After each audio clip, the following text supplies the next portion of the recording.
Para profundizar los temas tratados en este programa, queremos presentar la primera compilación que hizo el CEIP León Trotsky en 1999, que son los escritos latinoamericanos. Este libro tuvo una segunda edición en el 2000 y una tercera en el 2007.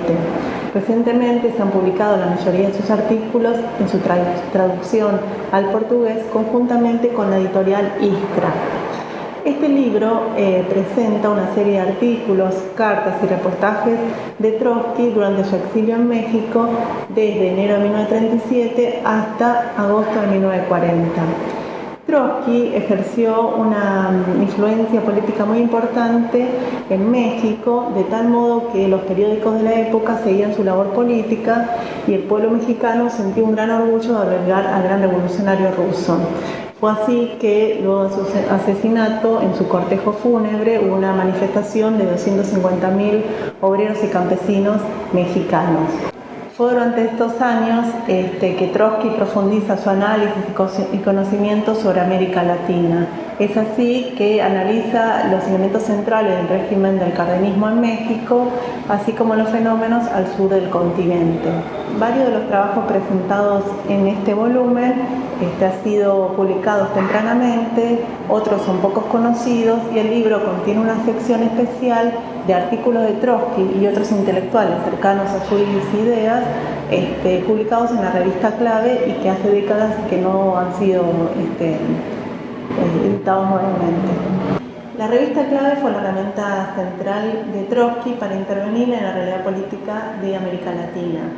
Durante la vida de Trotsky se editaron 18 números en una primera serie que va desde octubre de 1938 hasta junio de 1939 y una segunda que va desde septiembre de 1939 hasta mayo de 1940. Esta revista, además de ser el órgano teórico y político donde se expresaban las distintas corrientes de la Corte Internacional en América Latina, fue una revista donde intervinieron muchos intelectuales y teóricos ligados a las ideas de Trotsky. Su director fue Octavio Fernández, dirigente trotskista mexicano, y eran parte y miembros de su staff Diego Rivera, Jaime Hengeron, Grandizo Muniz, entre otros.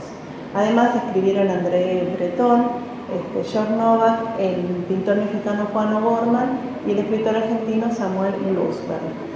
En nuestro archivo histórico se encuentran varios ejemplares que pueden consultarse. Además, queremos recordarle el libro de los Gángsters de Stalin, que es una recompilación de escritos de Trotsky en su última batalla contra el stalinismo y contra la campaña montada política de para preparar su asesinato. Como recordarán, Esteban Volkov, nieto de Trotsky, lo presentó en nuestro primer ciclo y al cual agradecemos la donación que ha hecho de este libro a nuestro centro. En este último bloque vamos a hablar de la relevancia que pueden tener categorías como bonapartismo sui generis para explicar los procesos que se dan en América Latina. Esa condensada definición de Trotsky tiene muchísima más riqueza metodológica para entender fenómenos como el peronismo en los 40 en Argentina y muchos otros gobiernos latinoamericanos de ese tipo que las parrafadas y libros que han escrito distintas escuelas de pensamiento sociológico y politólogos burgueses. Nosotros podemos recordar un poco del peronismo que sube apoyándose en el movimiento obrero, haciendo algunas concesiones a las masas trabajadoras, pero para resistir la penetración del imperialismo norteamericano que en ese momento quería semicolonizar Argentina, reemplazando a la decadencia de Inglaterra que se retiraba, ¿no? Sin embargo, estas concesiones del peronismo hacia el movimiento obrero estaban al servicio no de dar respuesta a la necesidad de los trabajadores y de facilitar su movilización, sino de controlarlo. La creación de una fuerte burocracia sindical y el apoyarse en las Fuerzas Armadas y en el aparato del Estado como clave de ese equilibrio entre la presión del imperialismo norteamericano y el utilizar al movimiento obrero para resistirlo con algunas medidas nacionalistas limitadas. Frente a fenómenos complejos de esta naturaleza es clave el método marxista como un método que permita mantener una posición independiente y entonces enfrentar junto con las masas latinoamericanas al imperialismo y a su intervención contrarrevolucionaria, pero al mismo tiempo no capitular a direcciones nacionalistas que tarde o temprano van a mostrar su impotencia y van a llevar al desastre. El golpe del 55,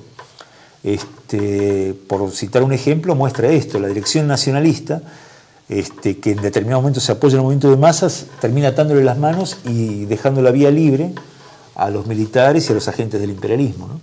Desde ese punto de vista, lo grande de los análisis de Trotsky es que sirve como fundamento científico para un programa obrero independiente, para la Alianza Obrera y Popular, y para de esa manera poder llevar a la liberación nacional por la vía y los métodos de la clase trabajadora y de la revolución proletaria.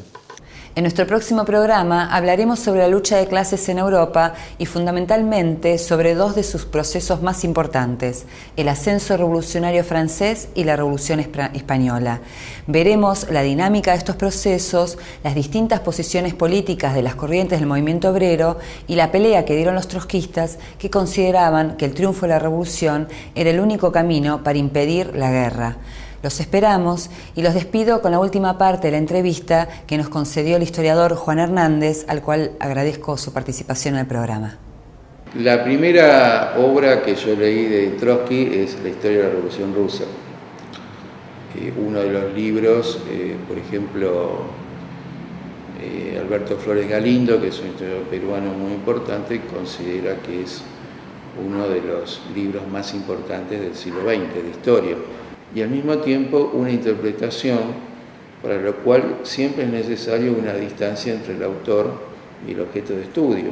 Y esto es realmente difícil de lograr. Además, un libro que está muy bien escrito, que se lee naturalmente, así que es una obra por la cual yo me interesé en el pensamiento de Trotsky y luego seguí leyendo, informándome de distintos aspectos, la teoría de la revolución permanente y sus análisis sobre España, sobre la Segunda Guerra Mundial, o sea, los prolegómenos de la Segunda Guerra Mundial.